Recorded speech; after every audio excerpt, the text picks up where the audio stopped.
Welcome, welcome one and all. Welcome. Oh, we've got the back. I've got that screen back then. Good. Everyone okay this evening? Friday evening? Everybody happy? Well, enjoying themselves?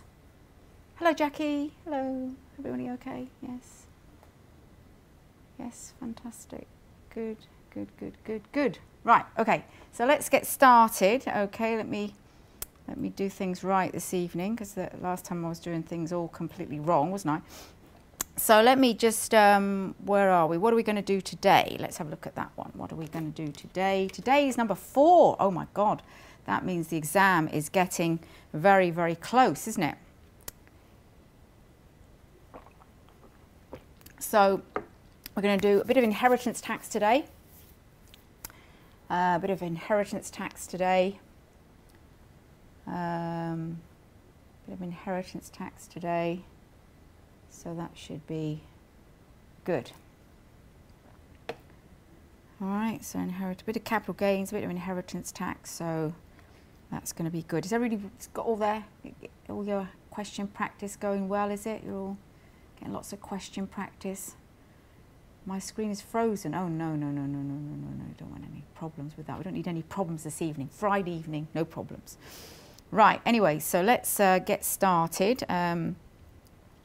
So I think the best thing is we're going to start with our first question, all right? So let's do our first one, which is from the revision kit. Okay, let's start with a nice relaxing one to get us warmed up, okay? So let's have a quick look at this one. Right, so let me make sure everybody got all the stuff they need, like revision cards, and everybody got your revision cards and your e-books and all the stuff, yeah? Fantastic, fantastic, fantastic, fantastic. All right, so let's have a look at this question. This is a nice question to start with this evening. So it's divided into a number of parts, okay? So this is a sort of section B question, as we can see, a section B question. So shorter with headings and structured and all that kind of stuff. So part A, state by when Ava's 12-13 income tax return should be submitted and the consequences of submitting the return together with her outstanding tax on the 15th of December. All right, so that's 4 marks for that. Provide a reasoned explanation of the availability or non-availability of APR and BPR in respect of the intended gift of Hayworth Farm. All right, and calculate the capital gains tax. So let's write down some tasks, I think, here. That's always our exam technique, is to write down the tasks, isn't it? So let's read the requirements and write down the tasks. State by when Ava's income tax return should be submitted. So task 1. Let me write it in red. Task 1. All right, so that's 1 mark, or one task, and list the consequences of submitting the return and her tax liability on that date. Okay, so we've got 3 tasks to do there. So that's what we've got to do. Number B1, provide a reasoned explanation of the availability or non-availability of agricultural property relief and business property relief in respect of the intended gift of Hayworth Farm by Ava. Calculate the capital gains tax and inheritance tax payable in respect of the gift of Hayworth Farm on the assumption that Ava dies on the 1st of January. State the due date for the payment of the tax. All right, the due date for the payment of the tax. All right, so state the due date for the payment of the tax. The date on which any beneficial claims need to be submitted, and any assumptions made. All right, so 5 things to do there, so that's quite a lot of things. Calculate the inheritance tax payable. I think this is a bit mean. I think it should be more like 5 or 6 marks for that. So I think I'll put that to, or maybe 5 marks. Make it 25 marks. I don't know if it was 2 before, I'd have to make it more than that, wouldn't I? But let's imagine it's 25 marks for that bit, because that's a bit, should be a bit more than 2. It's a bit mean. That's a bit I added on at the end there. Calculate the inheritance tax payable by the executors on Ava's death, and the amount inherited by the nephew and niece.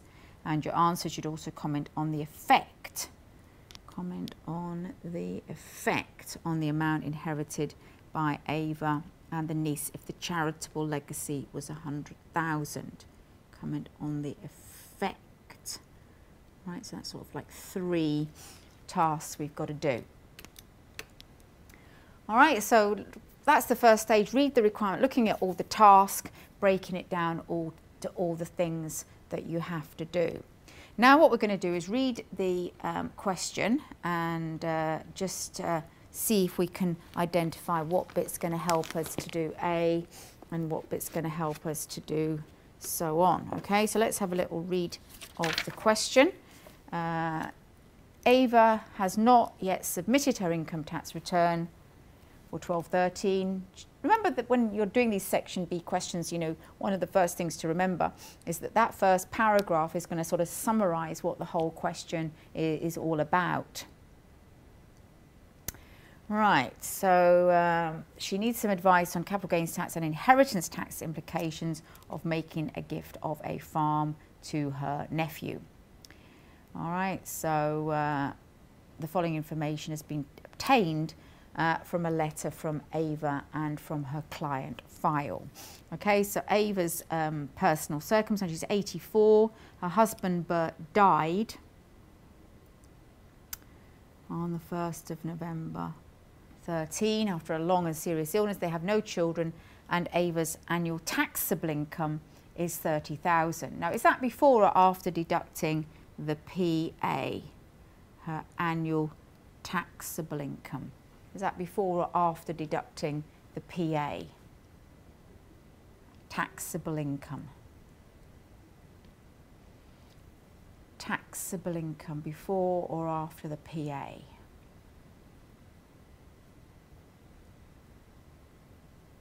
After the PA, after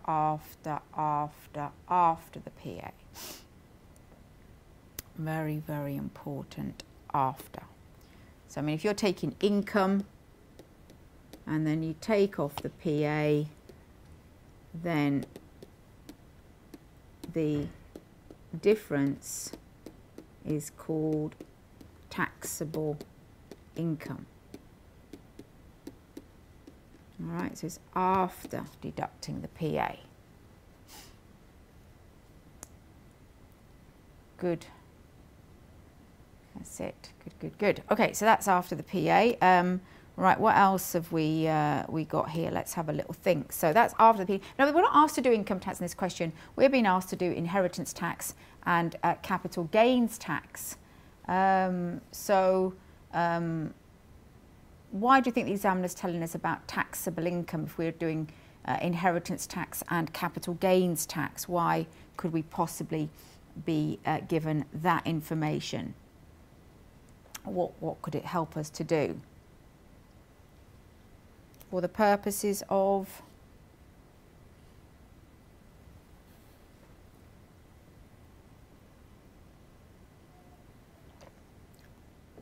for CGT? For CGT, yeah, IMOSA, CGT. What rates of CGT are we going to apply here in part B 2? Maybe 18%, 28% for CGT. That's it, good, yeah, 18, maybe some, how much would be at 18%? How much would be at 18%? Remember 32,010, So that would be 2010 at 18, that's it, good Resh. 2010 at 18, that's it, and anything above, that's it, Trina, Jackie, well done. 2010 at 18, and anything above that would be at 28. Anyway, Ava's income tax reporting. Bert has always looked after Ava's tax affairs as well as his own. Ava has recently realised that her income tax return for 12/13 has not been submitted, so that's not too good, is it? So that's going to be for part A of our question, part A.